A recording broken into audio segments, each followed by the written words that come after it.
umetupa neema ya kuwepo tena nyumbani mwako siku nzuri ya leo, na bado unaendelea kusema nasi. Tufundishe, na watoto wako tunasikia. Ifanye neno lile ambalo nalipanda ndani ya mioyo yetu leo kuzaa matunda. Wengine 30, wengine 60, na zaidi sana tuzae matunda 100 katika jina la Yesu. Karibu Roho Mtakatifu, mwalimu wetu, ili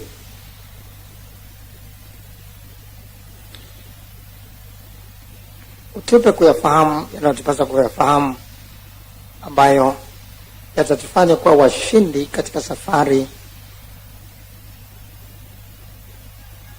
tuliomo sasa, katika jina la Yesu. Amen.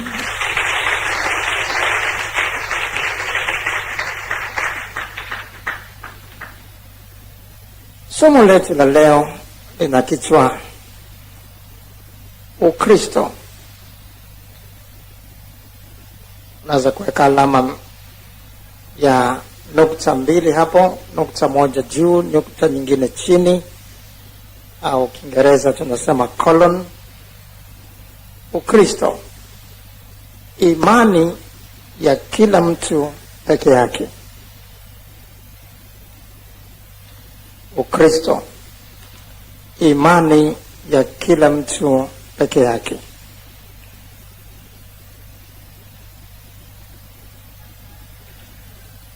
Ni muhimu kwa kila mmoja wetu kufahamu na kujikumbusha kwamba imani ya Ukristo au imani ya wokovu ni imani ya kila mtu peke yake. Ni imani ya kila mtu peke yake. Tangu mwanzo wa imani hii, tunaingia katika imani hii kila mmoja peke yake, na tunaishi imani hii kila mtu peke yake. Sio imani ambayo tunaingia kwa makundi, na vile vile sio imani ambayo tunaishi kwa makundi.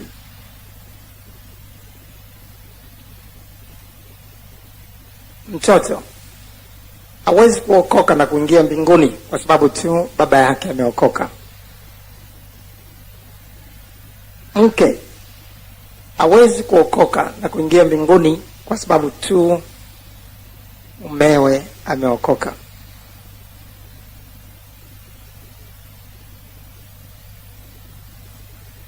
Na familia nzima inaweza kuwa inakuja kanisani kama hivi, lakini wengine ni wasindikizaji tu. Katika familia wanaweza wakawepo wengine ambao wanakuja kwa sababu baba anakuja na mama anakuja, na wasipoambatana na wazazi, yako mambo kadhaa katika maisha yao hayawezi kwenda vile ambavyo wanataka, basi wanakuja ili mradi tu.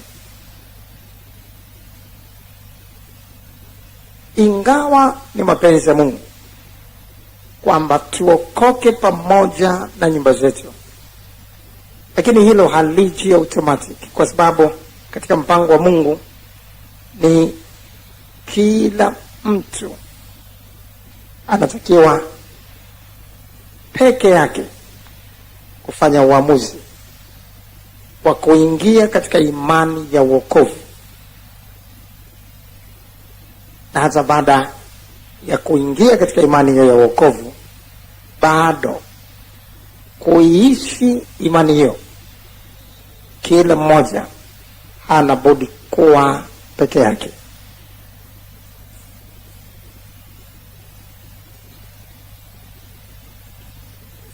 Wazazi kwa maana hiyo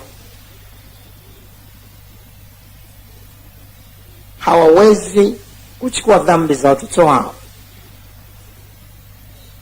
Na ndiyo maana mtoto mdogo akibatizwa kwa imani ya wazazi, ila uamuzi wake mwenyewe, ule uamuzi ni batili. Hakuna habari ya mdhamini wa imani kwamba mtu atazungumza kwa niaba ya mtoto na kusema namkataa shetani na kazi zake zote. La hasha. Hii ni imani ya kila mtu peke yake. Lazima huyo mwenyewe atoe uamuzi mwenyewe. Warumi sura ile ya 10. Warumi sura ile ya 10.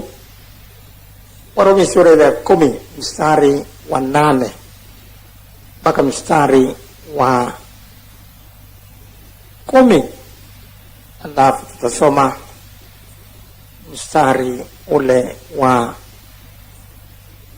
13.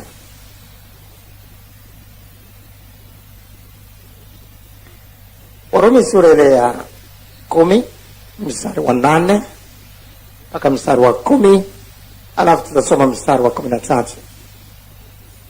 Lakini yanenaje? Yani maandiko yanasemaje? Ile neno li karibu nawe, katika kinywa chako na katika moyo wako.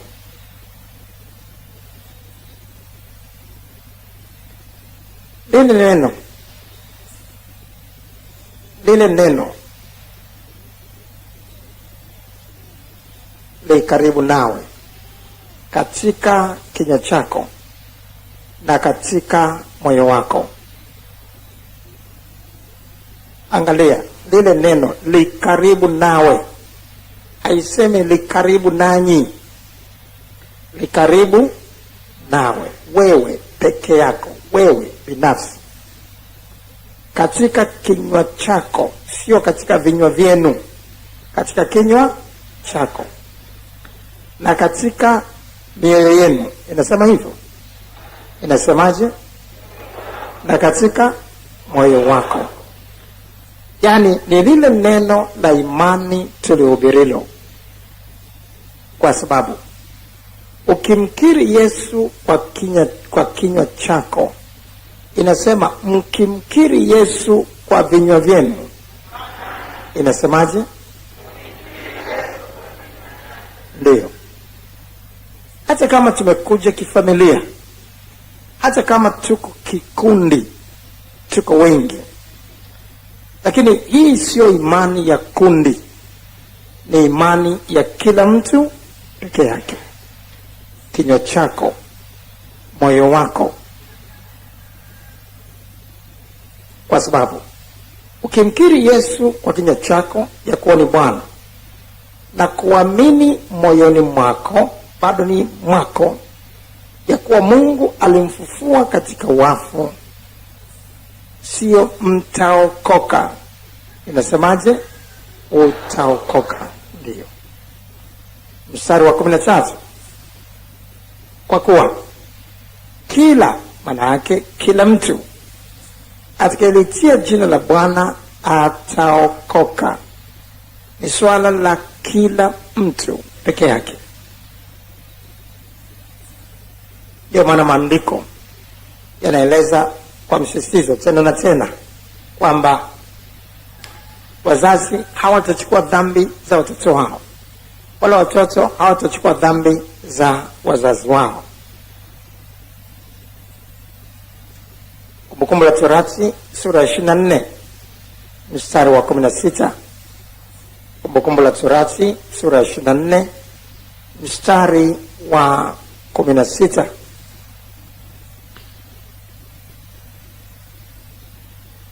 Mababa wasiuawe kwa ajili ya watoto wao, wala watoto wasiuawe kwa ajili ya baba zao.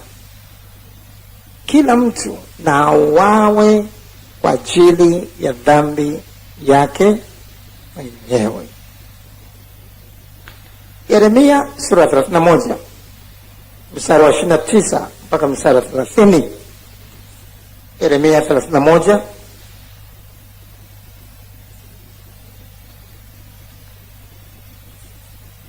Yeremia 31 mstari wa 29 mpaka mstari wa 30.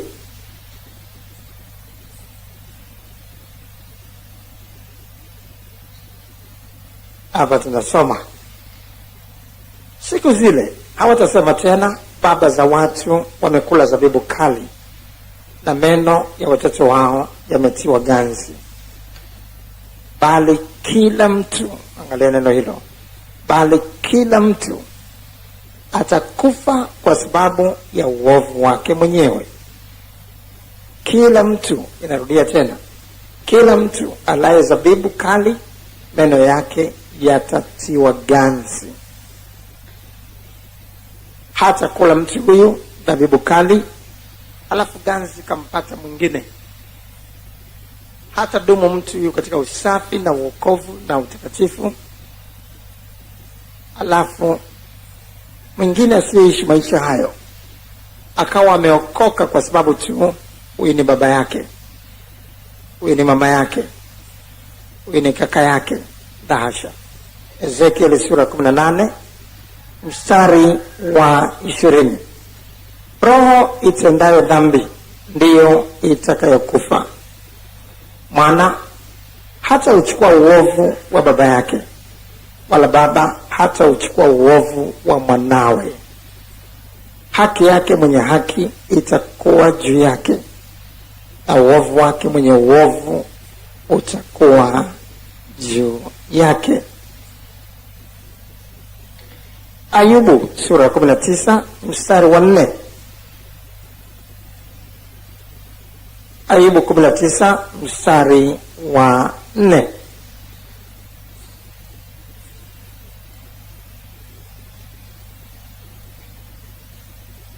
Ayubu sura 19 mstari wa 4. Ingawaje nimekosa, kosa langu hukaa kwangu mwenyewe. Ingawaje nimekosa, kosa langu hukaa kwangu mwenyewe. Wagalatia sura 6 mstari wa 5. Wagalatia 6 mstari wa 5.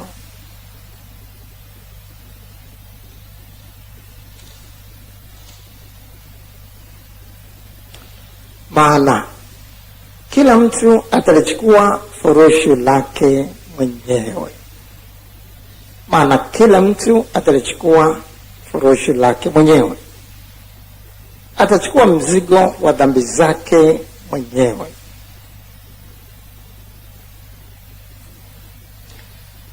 Naweza kuona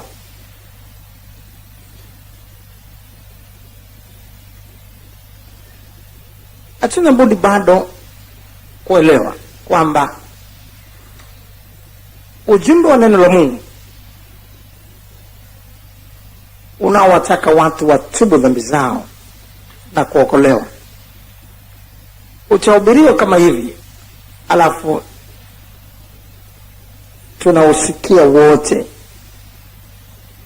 tunausikia. Mume na mke wanausikia, familia yote wanausikia, darasa zima shuleni wanausikia, jamii nzima inausikia. Lakini ingawa ujumbe ule unakuja kwa watu wote, lakini pamoja na ujumbe huo kuja kwa watu wote, Yesu Kristo anabisha mlango wa moyo wa kila mtu peke yake.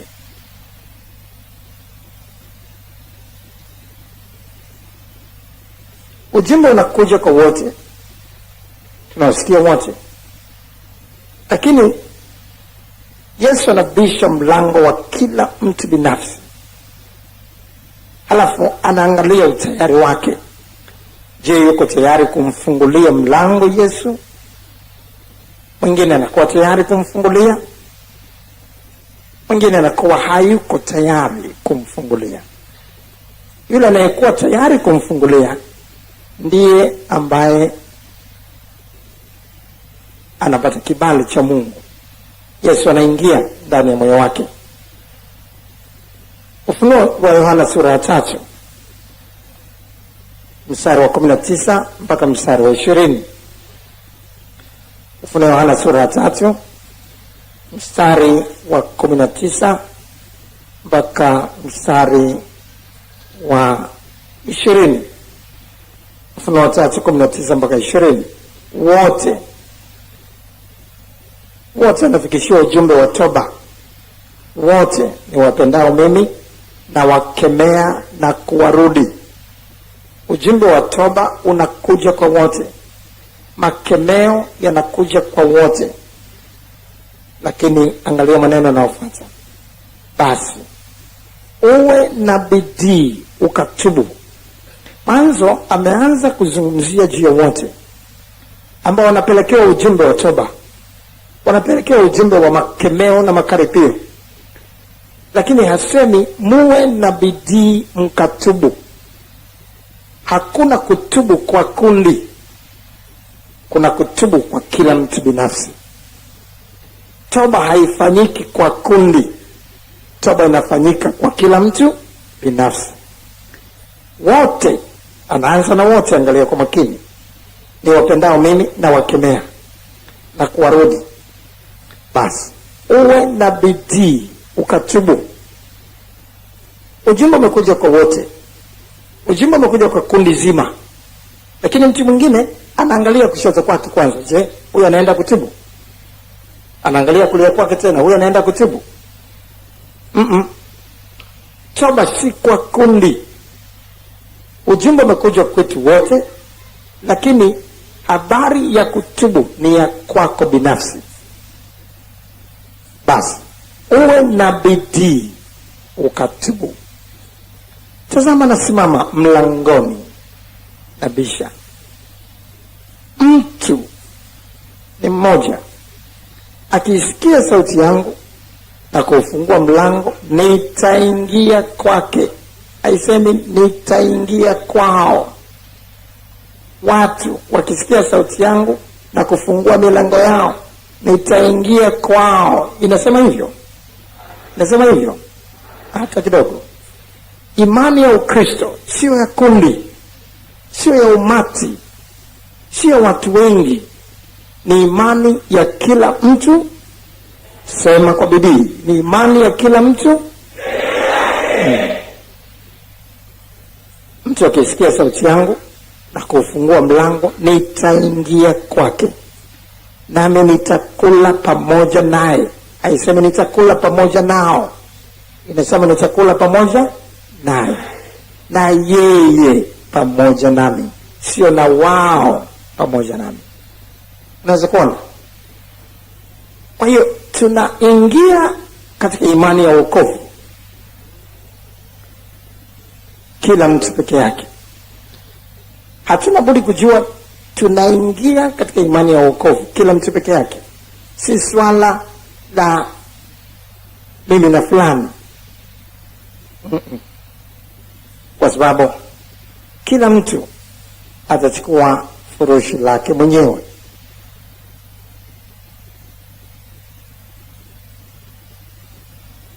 Sio tu wako watu wengine, kwa sababu hawaelewi vizuri mambo ya rohoni yanavyofanyika katika imani hii ya mtu peke yake, wanaweza wakafikiri kwa sababu sisi sote tuko hapa kanisani maelfu hivi,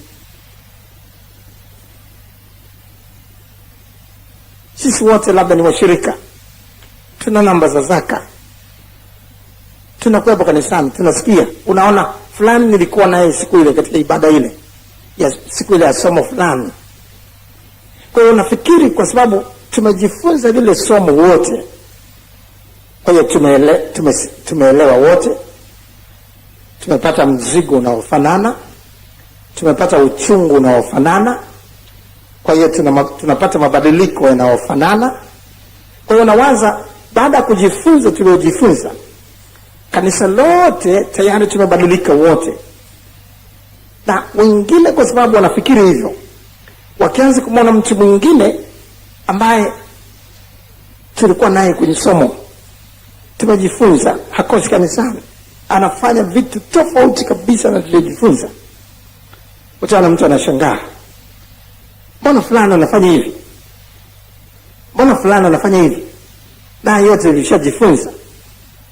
Ndiyo, pamoja na Roho Mtakatifu kuleta neno kama hivi,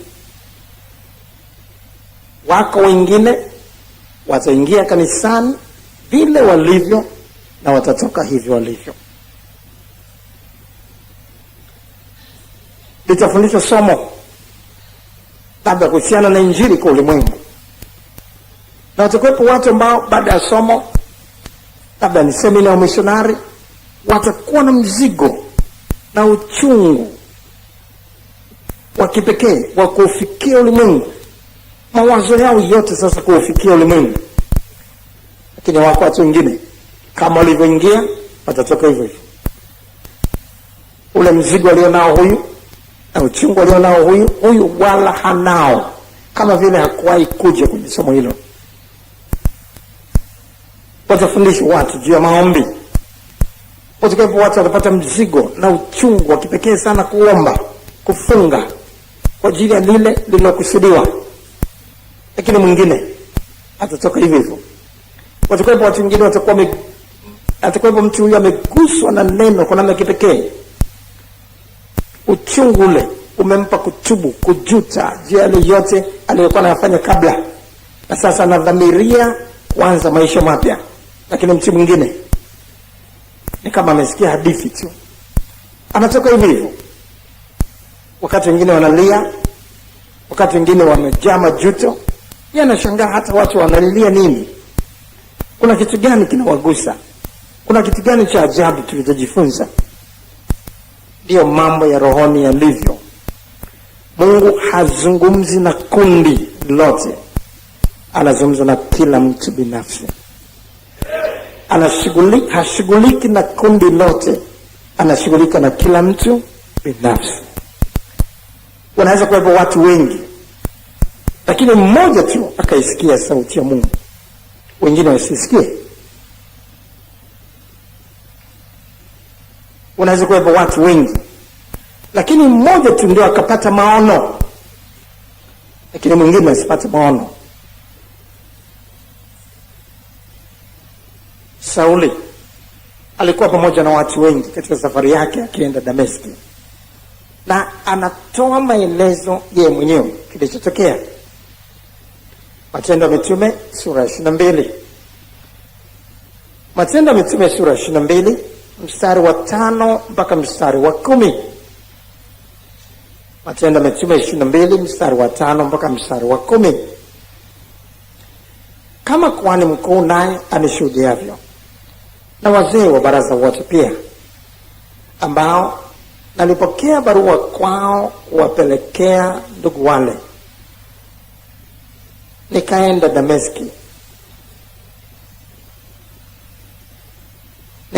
Dameski ili niwalete wale waliokuwa huko hata Yerusalemu, hali wamefungwa ili waadhibiwe. Ikawa nilipokuwa nikisafiri, nikikaribia Dameski wakati wa dhuhuri, ghafla nuru kuu ilitoka mbinguni ikanimulikia pande zote. Nikaanguka nchi, nikasikia sauti ikiniambia, Sauli, Sauli, mbona unaniudhi? Nikajibu, wewe unani Bwana? Akaniambia, mimi ni Yesu Mnazareti ambaye wewe unaniudhi. Angalia kwa makini mstari wa 9 sasa. Na wale waliokuwa pamoja nami waliiona ile nuru, lakini hawakuisikia ile sauti ya yule aliyesema nami. Sema maneno hayo pamoja nami. Na wale waliokuwa pamoja nami waliiona ile nuru, lakini hawakuisikia ile sauti ya yule aliyesema nami. Wako watu wengi hapa, lakini wote wanaona nuru, lakini anayesikia sauti ni mmoja.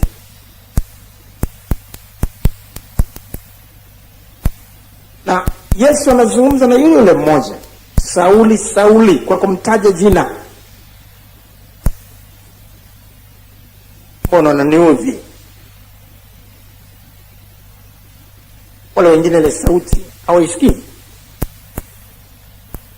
Vile vile Daniel anaeleza alikuwa na watu kadhaa, lakini yeye ndiyo peke yake akayaona yale maono, lakini wengine hawajayaona yale maono.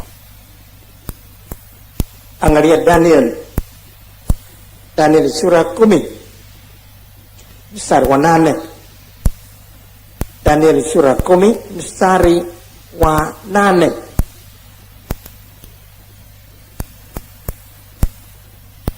Daniel sura 10 mstari wa 8 tunasoma, basi nikaachwa peke yangu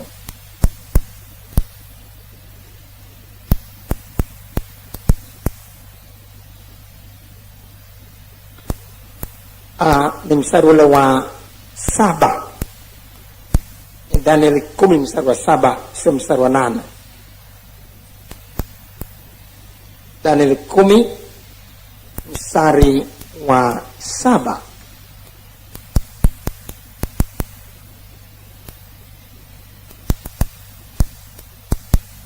Daniel 10 mstari wa 7.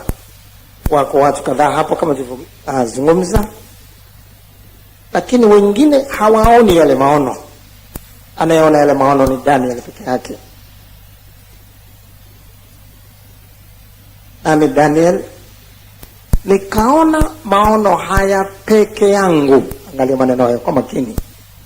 Nami Daniel nikaona maono haya peke yangu, maana wale watu waliokuwa pamoja nami hawakuyaona maono haya.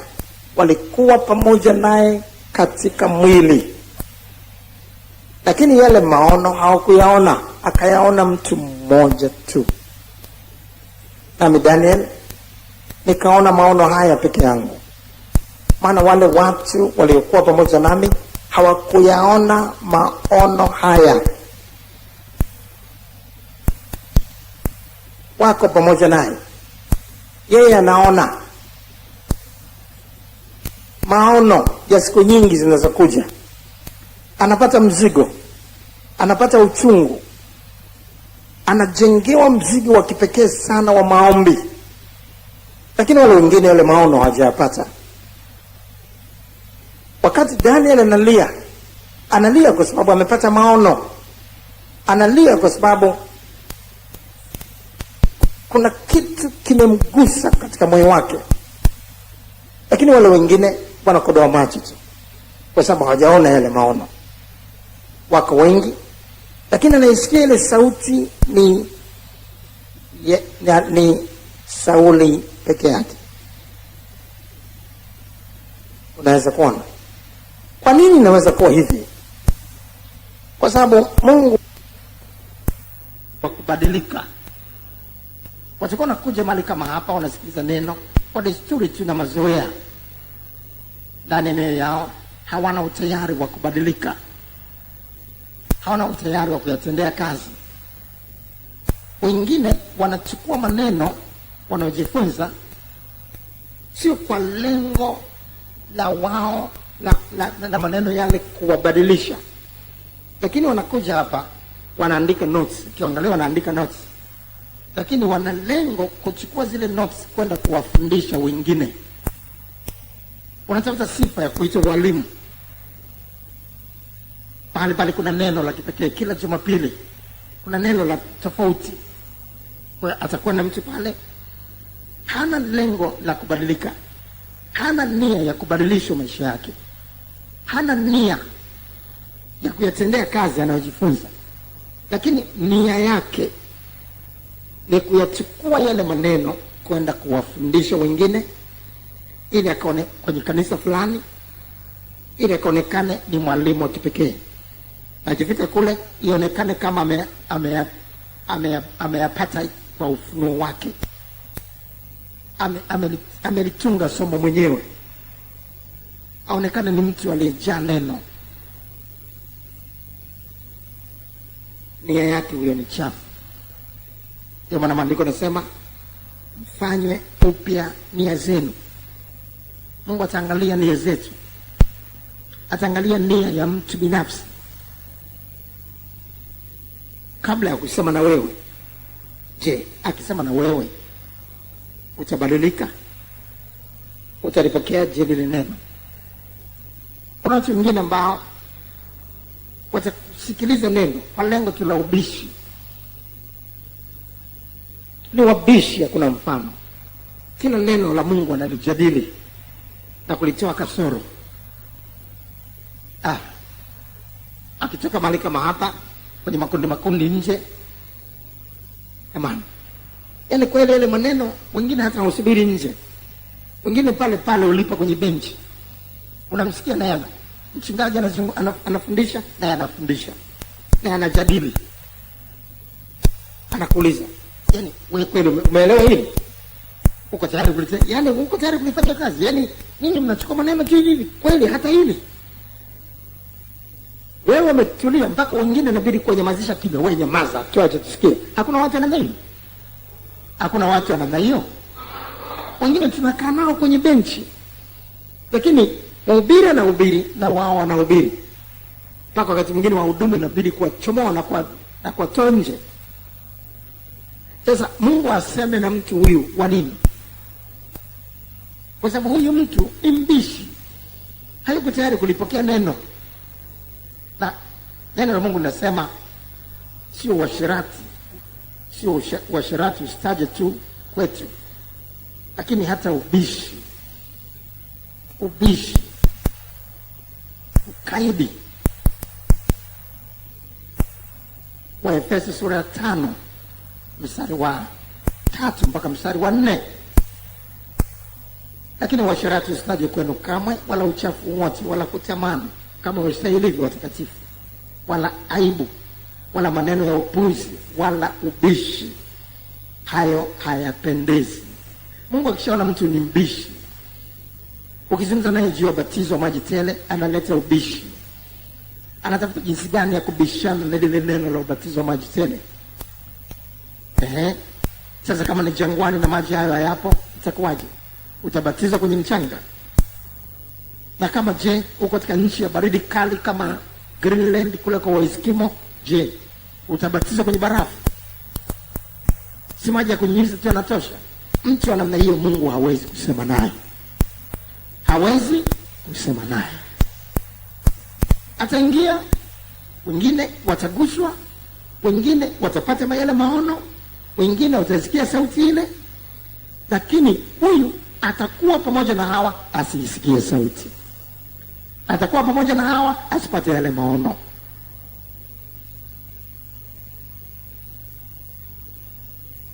Kwa sababu hayuko tayari kubadilika. Kwa hiyo ndio maana Mungu anaangalia moyo, anabisha kwenye moyo. Je, nakwambia hivi na vile, badilika. Nakwambia hivi na vile, tenda kazi ya Bwana. Nakwambia hivi na vile, unatakiwa kuomba. Nakwambia hivi na vile, wewe ni mtu umeokolewa, hutakiwi kuolewa na mataifa. Nakwambia hivi na vile.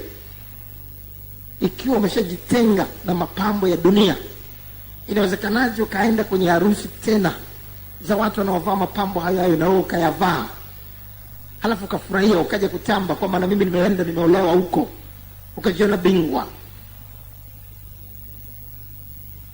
Watu wengi watasikia maneno hayo, lakini mwingine anasikia akiwa mbishi.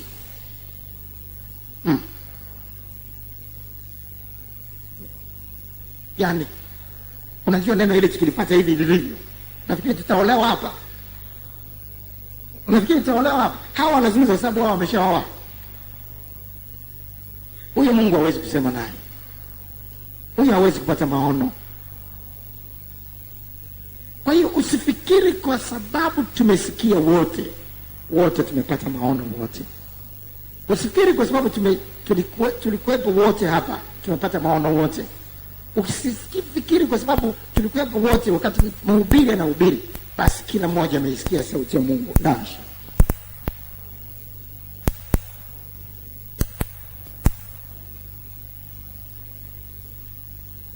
Kwa sababu hiyo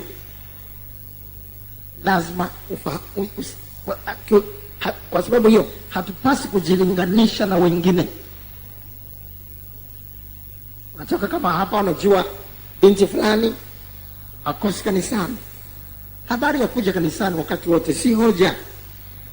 Hata shetani anakuja kanisani. Unafikiri shetani asali? Katika Ayubu sura ya 1 Biblia inazungumza kwamba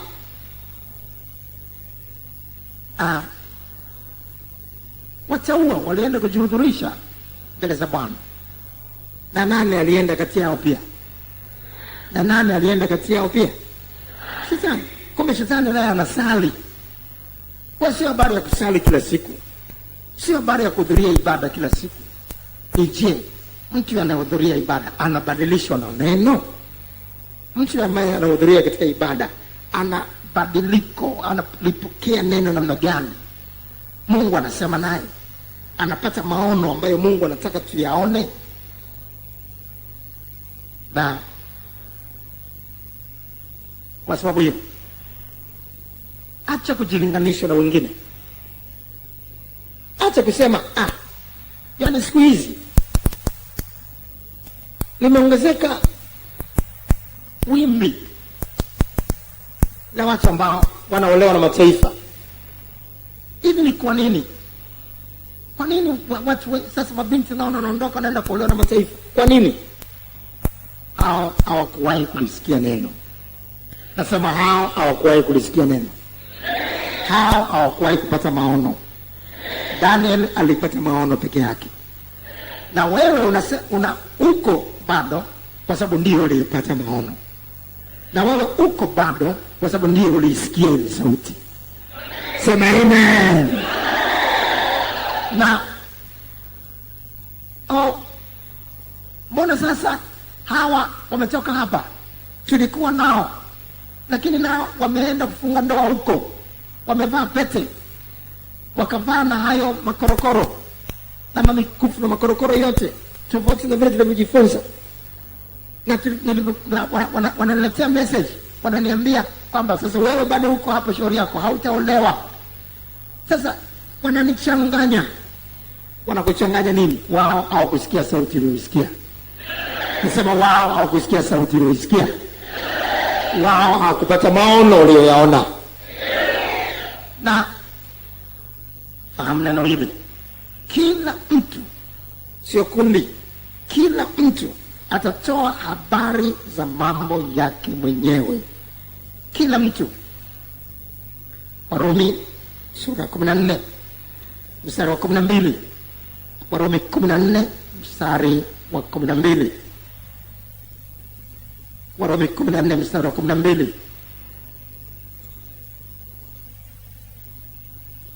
Basi hivyo kila mtu miongoni mwetu atatoa habari zake mwenyewe mbele za Mungu. Achana na wale. Kila mtu atatoa habari za mambo yake mwenyewe. Wewe utatoa habari za mambo yao. Utatoa habari za mambo yako mwenyewe. Amen. Na kuna neno linazungumza juu ya kushuhudia. Unapata mzigo wa kushuhudia. Shuhudia mwenyewe. Kuna neno linalohamasisha maombi. Unapata uchungu na mzigo wa maombi.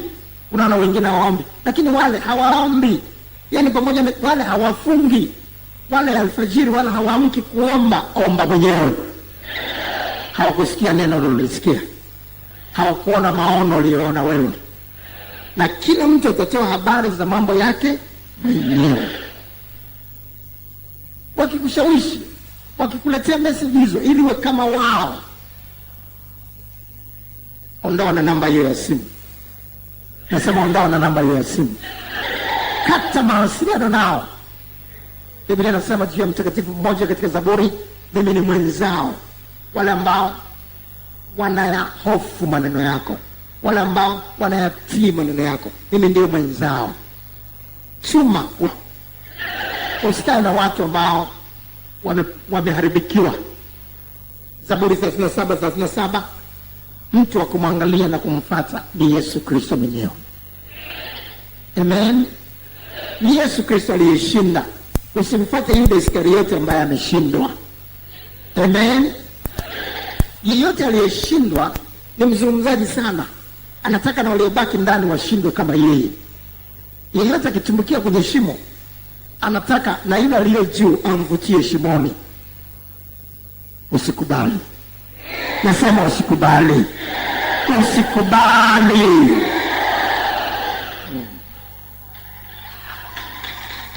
Sio tu hata kwa habari ya kupona.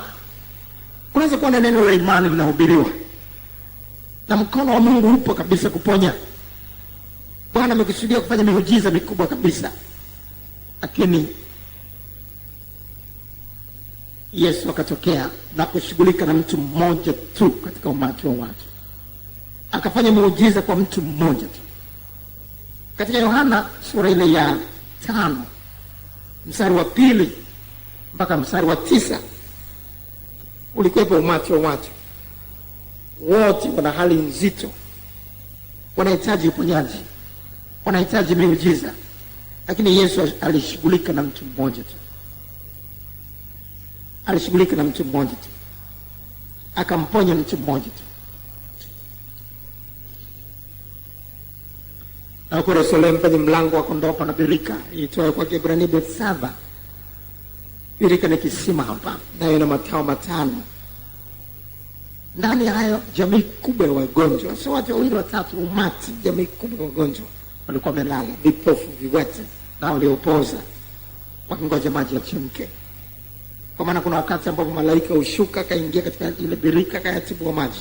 Basi aliingia wa kwanza baada ya maji kutibuliwa, akapona ugonjwa wote uliokuwa umempata. Na hapa palikuwa na mtu, kuna umati wa watu, lakini pana mtu mmoja. Mtu anatajwa tofauti na ule umati, ambaye amekuwa hawezi muda miaka 38. Yesu alipomwona huyo amelala na akijua kuwa amekuwa hali hiyo siku nyingi, alimwambia, wataka kuwa mzima? Awaambie ule umati, nyinyi wote mnataka kuwa wazima? Na hasha. Anamwambia mmoja tu. Yule mgonjwa akamjibu, Bwana, mimi sina mtu wa kunitia birikani maji yanapotibuliwa. Yule wakati ninapokuja mimi, mtu mwingine hushuka mbele yangu. Yesu akamwambia, simama, jitwike godoro lako uende. Maana yule mtu akawa mzima, akajitwika godoro lake akaenda. Umati wa watu, lakini anashirika na mtu mmoja tu. Kwa nini? Ziko sababu mbalimbali. Kuna watu wengine wanataka tu kuombewa wapone, lakini hawako tayari kushuhudia. Ukiambia kushuhudia, naogopa kamera, yani nimulike, alafu nikarushwe kwenye vipindi vya television kila mahali wanione nilikuwa naumwa. Ugonjwa usio mauti, bali ni ili mwana wa Mungu atukuzwe kwa huo. Kama haoni kuna mtu wa kumtukuza, anaweza kapita kwake akamwacha, asiwe na haja ya kumponya. Lakini huyu utaona mstari wa 15 ilikuwaje? Yohana 5:15, yule mtu akaenda zake akawapasha habari Wayahudi ya kwamba ni Yesu aliyemfanya kuwa mzima. Anaenda anapiga kelele, anaenda anashuhudia. Yesu aliliona tangu mapema. Wako watu wengine ambao wanataka tu kuombewa wapone, halafu endelee kufanya dhambi zao. Hawana nia ya kumfuata Yesu. Wanapenda miujiza na uponyaji wa Yesu, lakini hawapendi utakatifu wake. Wanaupenda udaktari wa Yesu, lakini hawampendi Yesu kama mwana wa Mungu. Hawampendi Yesu kama Mungu. Hawapendi kubadilishwa maisha yao. Wanapenda miili yao ibadilishwe, iponywe, lakini hawapendi roho zao ziponywe. Anaweza kawapita watu hao, asishughulike nao. Kwa hiyo anaangalia kila mtu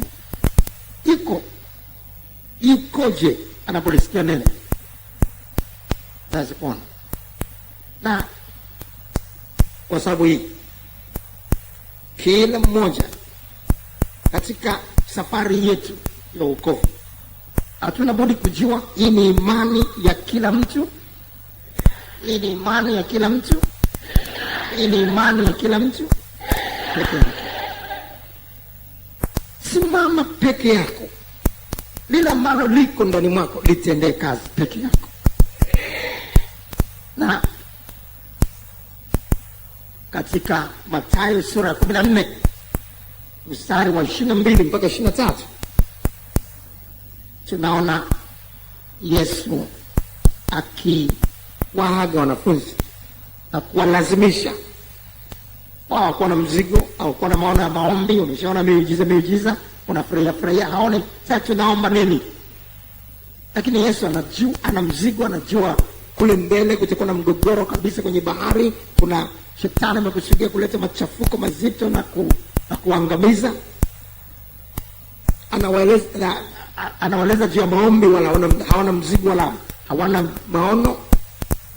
Akawalazimisha waende zao, watangulie. Akabaki peke yake kuomba. Mara akawalazimisha wanafunzi wake. Mathayo 14:22 mpaka 23. Mara akawalazimisha wanafunzi wake wapande chomboni na kutangulia mbele yake kwenda ng'ambo. Wakati alipokuwa akiwaga makutano, naye alipokwisha kuwaga makutano, alipanda mlimani faragani kwenda kuomba. Na kulipokuwa jioni, alikuwa huko peke yake. Naweza kuona hivi vile katika Mwanzo sura ile ya 32, Mwanzo 32 mstari wa 7 mpaka 11, alafu 24 mpaka 29 tunaona habari za Yakobo. Tunajua alivyopata urithi wa mzaliwa wa kwanza badala ya Esau, na Esau akawa na chuki naye, chuki nzito, akawa amekusudia kumfanyia kisasi, na akaambiwa katika mistari kwamba Esau anakuja na kundi kubwa kuja kukushughulikia. Na baada ya kupata maono hayo, akapata mzigo, akapata uchungu, akajua kabisa kwa nguvu zake hawezi kukabiliana na kundi la watu mamia linaloambatana na Esau kuja kumpiga vita. Akaamua kumwomba Mungu, akaamua kufanya maombi, na hatimaye katika mstari wa 24 Mwanzo 32 mstari wa 24,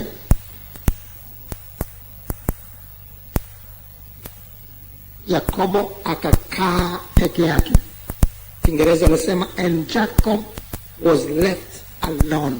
Wengine wote hawapo, akabaki mwenyewe naomba. Ana mzigo, ana uchungu. Wengine hawana mzigo, hawana mzigo na Esau.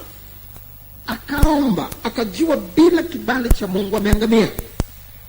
Akashindana na malaika na kusema sikuachi mpaka umenibariki. Wengine wote wameondoka, wameenda zao, yeye amebaki. Una mzigo wa kukutana na Mungu na kuziona nguvu zake. Wengine wote wameondoka, wewe baki na Mungu mpaka Mungu amekubariki. Hatimaye akiwa peke yake, kwa sababu ni imani ya kila mtu peke yake, Mungu akamwona, akambariki. Akaambiwa hata itu Yakobo tena bali Israeli. Naweza kuona wengine wote waliondoka, he was left alone. Ukibaki peke yako, pambana, kazana mpaka umezipata baraka zilizokusudiwa.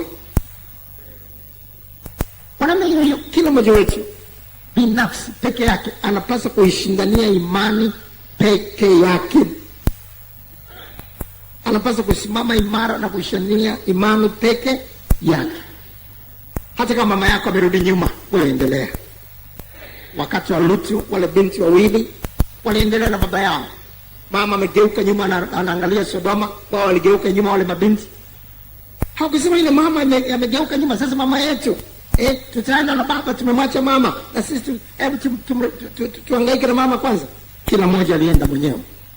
Nasema kila mmoja alienda mwenyewe. Simama peke yako. Simama peke yako. Nchi ilikuwa imevamiwa na imani ya Mabaali kila mahali. Lakini Elia akasema nimebaki peke yangu. Wengine wote wamechukuliwa, wengine wote wamerudi nyuma, lakini nimebaki peke yangu. Warumi 11 mstari wa 3. Warumi 11:3. Warumi 11:3. Bwana, wamewaua manabii wako, wamezibomoa madhabahu zako, nami nimesalia peke yangu. Nimesalia peke yangu. Peke yake, lakini akaendelea na imani. Peke yake, lakini Elia akaendelea na imani. Akawa hayuko tayari kubadilika, hayuko tayari kuchukuliwa tuna umati. Na umebaki peke yako, endelea mwenyewe. Wengine wote walioanza nao katika wokovu wamebadilika, endelea mwenyewe. Mwalimu aliyokufuatilia katika uchanga wako, kiongozi wako wa kanisa la nyumbani, kiongozi wako wa section, kiongozi wako wa zone, ameacha imani, endelea mwenyewe. Endelea mwenyewe. Mchungaji wako aliyokuhubiria unamkuta anafanya vituko mitaani, wewe endelea mwenyewe.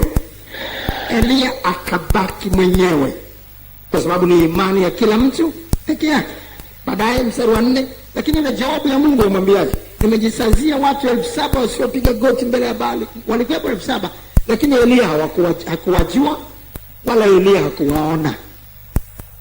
Ina maana hapa kila mtu alikuwa na lwake, kila mtu kivyake peke yake, na Mungu akajua yuko yule, yuko yule, yuko yule. Elia kujiangalia, yuko peke yake. Na wewe ujione peke yako. Na wewe ujione peke yako. Na kama Mungu anaona wako wengi, awe ni Mungu anawaona. Sema amen. Sema amen. Daniel ilitolea amri ya kupiga marufuku maombi yote kwa Mungu aliye hai. Katika Daniel sura ya 6, mstari wa 6 mpaka mstari wa 11. Daniel sura ya 6, mstari wa 6 mpaka mstari wa 11. Wengine wote wakashika ile amri na kukengeuka na kuingia katika upagani. Lakini Daniel peke yake akaendelea kuomba vile vile alivyokuwa anafanya pale mwanzo, bila kujali athari zake, bila kujali kwamba atatupwa kwenye pango la simba wakali. Akaendelea kuomba, akaendelea kuisimamia imani. Na wewe umemaanisha kusimama imara katika imani, bila kujali mume wako atakuacha, bila kujali hiki kitakupata, utafutwa kazi, bila kujali utakosa hiki au kile. Umekazania bila kujali utatupwa kwenye pango la simba. Umeishikilia imani. Wengine wote wamechuja viwango ili wasiwapate hayo. Wewe endelea. Wewe endelea. Ni imani ya mtu peke yake. Ni watenda kazi.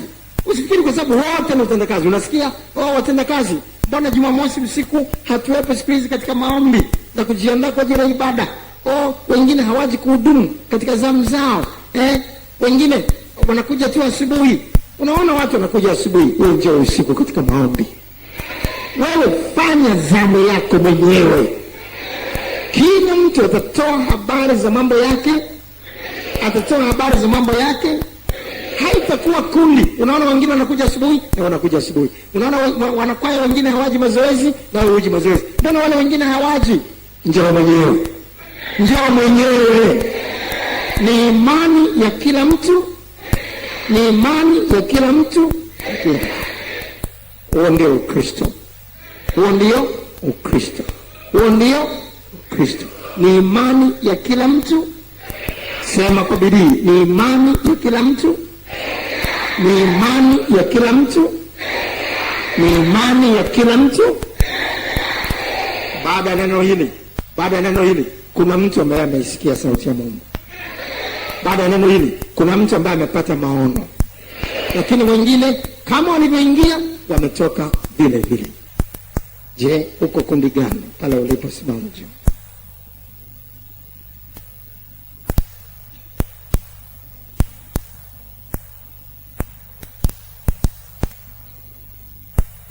Kisha weka mikono yako juu sasa.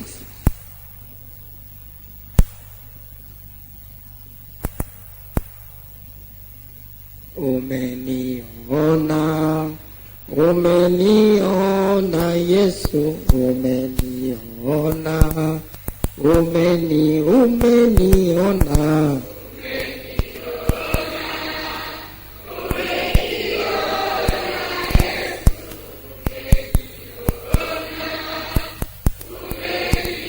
Umeniona.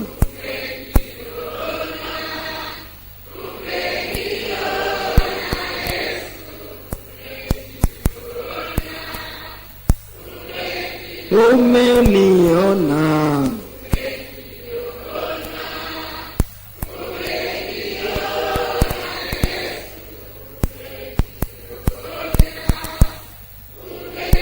Umeniona.